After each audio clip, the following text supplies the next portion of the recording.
political journalist Alicia Fitzgerald. So welcome back to both of you. And in the last hour, I had to rudely cut you off because we ran out of time, talking about the Eyes front page, Alicia. We didn't have much time to delve into it, so at leisure, tell us a little bit more about what this front page is all about. I'll take my time. So in the past week particularly, we have seen a massive push from the Labour government to show just how tough and how strict they are and how serious they are about illegal migration. We've seen various bits of footage released in the form of kind of social media campaigns and adverts from Labour, basically saying if you come here illegally, this is what will happen, you'll get deported, and all of the various consequences that would entail. This is them taking that a tiny bit further, where we found out that the UK government have been putting out messages in Albania to target Albanian illegal immigrants who in 2022 were the highest volume of people arriving here by small boat, to basically say, don't come to the UK, it's not all it's cracked up to be. Obviously, I imagine hoping that that wouldn't get back to us. In these messages, they've said Britain is bigoted, expensive, has few jobs going, house prices, Brexit, discrimination and the cost of living all make it a bad place to live. And the irony of that, when they tell us every single day, it's not so bad, Brexit was really good, house prices aren't so bad, you're all complaining, everything's wonderful here. I think that is quite a hilarious story and really got a lot of irony to it. That's amazing. But it's also interesting that there is this kind of work going on to try to stem the number of migrants coming to this country. They've got a deal with Albania, haven't they, which has proved pretty successful. But it's all part of quite a big push that we're seeing now from Labour to at least be high profile about their efforts to get the numbers down. Absolutely, and we have to remember, you know, they're not asylum seekers from Albania, so I think it makes sense to try and get the numbers down, but how ironic that they're using that kind of messaging to say, don't come, it's all terrible. OK, let's move on to another story that you've spotted inside the Telegraph, India. And this is apparently, reportedly, a recording of the... Is he chief executive or the boss? Yes, the chairman and chief executive officer of JP Morgan. He's been recorded reportedly speaking to his employees, speaking about Gen Z working from home habits, essentially. He is raging against them, speaking to staff, saying quite a bit of swearing involved, that young people... Leave that bit out, shall we? We'll leave that bit out, but that young people are abusing work from home, they spend all their time on Zoom, they're distracted by their phones, they never come to the office, particularly on Fridays, which we know is a bit of a sticking point for a lot of employers. It's damaging their careers long-term. A particular quote that I liked is him just saying, there is not a single person you can get a hold of on Friday. And he's like, I'm working 7 days a week and have been since the pandemic started.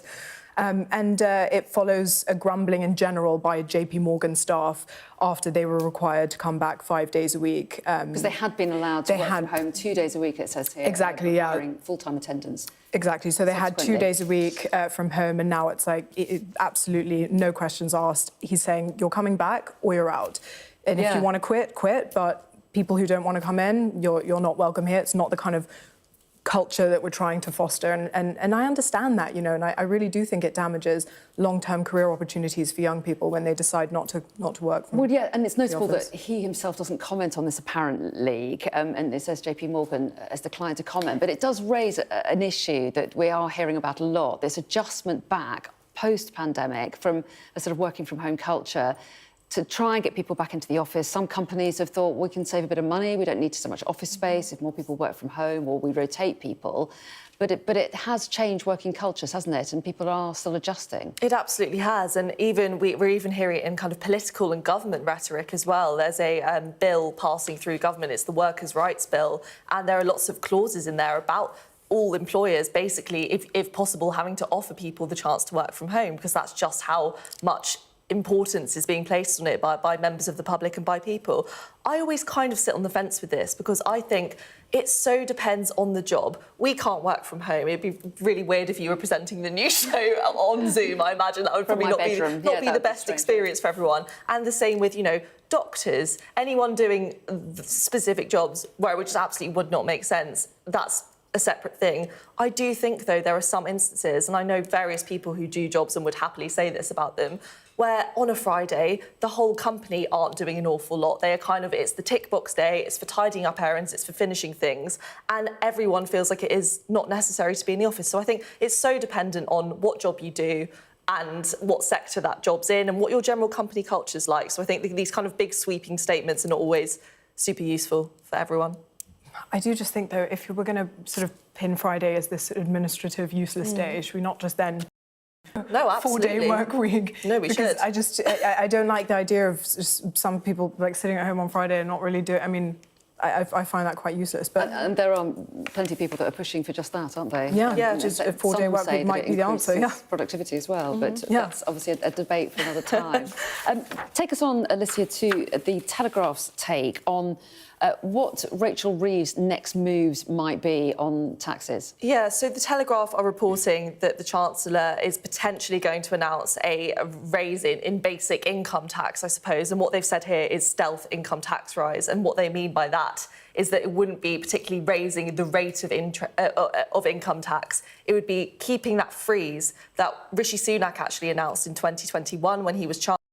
He decided to freeze the income tax band thresholds until 2028. Well, I think it was still to that point, and then it got extended again until 2028. Subsequently, that raises money because as wages increase, people get pushed into higher tax bands, and the bands aren't moved accordingly with inflation. So, Telegraph reporting that there's a chance Rachel Reeves might choose to do the same thing at her next kind of fiscal statement. Clearly for Labour, quite problematic because before the election, one of their biggest announcements and pledges was that they would not increase income tax on working people. So that would very much throw that into question in a way that I don't think they'd be able to defend very easily at all, if at all, to be honest. Well, yeah, I mean, but increasingly we've seen what a tight position Rachel Reeves is in, and now we have the added potential threat of some kind of tariffs or retaliatory measures from the US as well, which could complicate the picture even further for her. She's so reliant on growth in order to be able to avoid tax rises. But what do you make of these suggestions? I mean, it's not surprising that they'd renege on another, I think, manifesto promise. But as you say, they're in a tight spot. And I mean, this seems to only pull thousands of people, it says, so hopefully not many into higher tax bands. But I think there's sort of a state of dismay at how much the country is being taxed right now, and it doesn't seem to be incentivising anything other than sort of utter disappointment in what they're doing. And you're right, we have the looming threat of weaponising tariffs over our head by the US, so that's pretty scary too. Let's just very briefly take in the fire that we've seen overnight at the it's a very smart hotel and restaurant. Yeah, very luxurious hotel, Chiltern Firehouse. It was a former firehouse. It's a Grade 2 listed building. It's quite sad. It was supposed to be hosting the BAFTA after party tomorrow. And the fire sort of ripped through the entire place yesterday afternoon on Valentine's Day.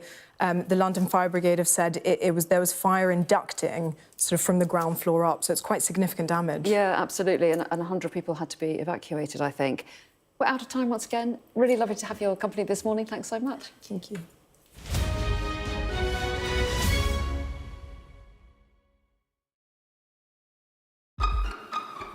We've got your Sunday mornings covered.